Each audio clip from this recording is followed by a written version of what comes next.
I'm Jackie Siegler, co-president and co-founder of Power of Women. I'm a junior. Hi, I'm Alison Hong. I'm also a junior and also co-founder and co-president. Hi, I'm Gayle Lee, currently a sophomore and vice president of Power of Women, and we're so happy to be here today with you guys to talk about Power of Women. Woo, okay. So, Power of Women. Why were we created? When did we start? It started our freshman year. I came to CMC super excited to be a part of this student body that was engaged, wanting to make a difference in the world, and be leaders, right? Global leaders. Unfortunately, I was a little bit, actually, very disappointed by the lack of discourse on gender inequality. Yes, it was talked about, but it wasn't talked about enough. Not only was it not talked about, nobody was doing anything about it. And I thought that I was coming to a school where everybody was doing, right? Luckily, I met Alison Hong and our other co-founder, Isabel Chavez, and we realized that we could come together and do something, see how we could raise awareness about these issues which disproportionately affect women, such as interpersonal violence and sexual assault, to campus and make that a main concern here. So our mission is to bring to light the notion that women's equality isn't just a women's issue. We want to uplift women and get people excited about doing it. And we want our students to recognize that when women succeed, everybody succeeds. To do this, we hold events to empower women, as well as create workshops for all students to attend so they can embrace their unique identities. We hope that with our events, we promote self-awareness on campus to foster a more compassionate and empathetic community. So not only are we contributing to CMC through our unique mission, we're also connected with CMC's mission itself.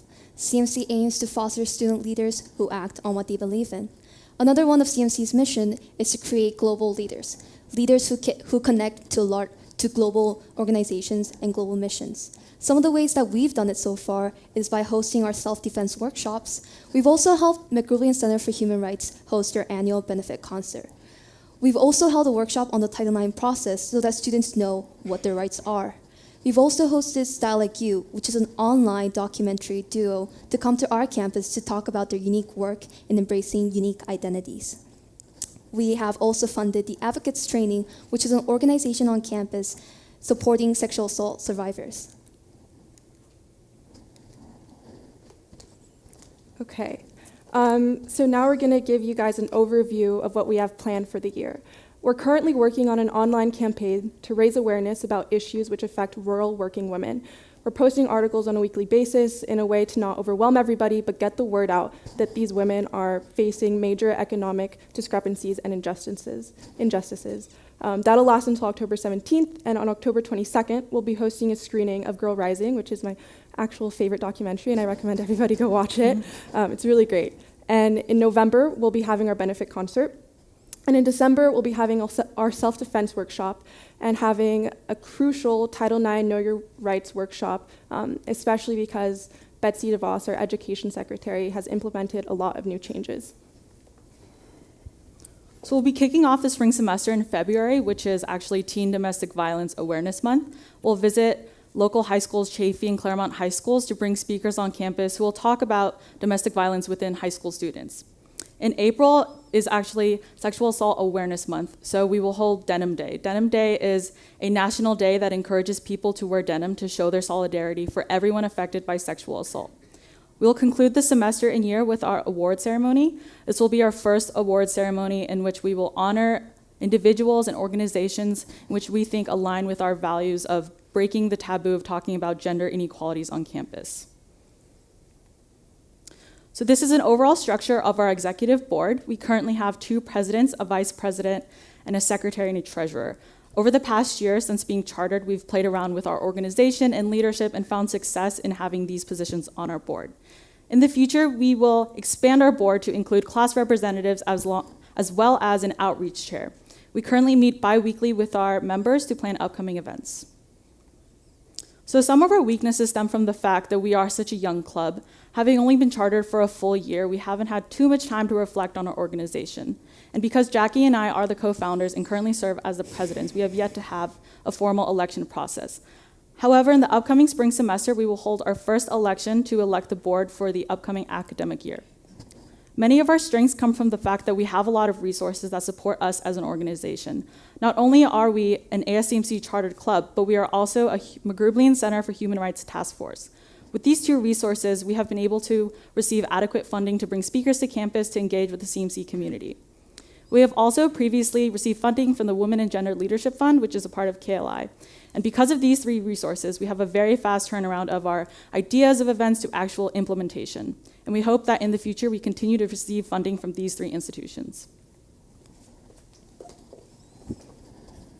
So looking out into the future, we want to make sure that our clubs stays efficient and connected with their core mission.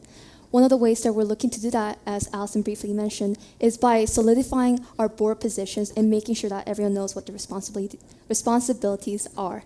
We also want to make sure that our members stay engaged with their mission, which will make sure that not only do they know why we're doing the things that we do, but they also can contribute to staying relevant to the student body. We also want to make sure that we maintain connection with local nonprofits, which will make sure that not only are we impacting CMC, but we're impacting the larger community. So we want to end our presentation thinking about these two questions. How do students outside of our active member core engage with our events and with our mission? And also, how does our vision for the future link back to our original mission? The first question is simple. We design all of our events to be inclusive to everybody. In fact, our mission is to get everybody involved and to get everybody thinking and caring about women's rights. Our vision for the future. Alison mentioned that we'll be having an award ceremony at the end of the year. We've applied for the Women and Gendership Leadership Fund to have this event and to have really great prizes, such as going to a conference empowering women and also bring a keynote speaker. And so that's one way that our mission's moving forward and reaching out more into the community. We also want to be mindful that campus culture at CMC is changing. There are actually more affinity groups for women, such as Women's Forum, which is about building solidarity and community, whereas we're more of a service-based organization. So keeping all of that in mind, we want to make sure all of our events stay relevant and are serving a global effort to promote women's rights. With that, we'd like to say thank you and open the floor up to questions.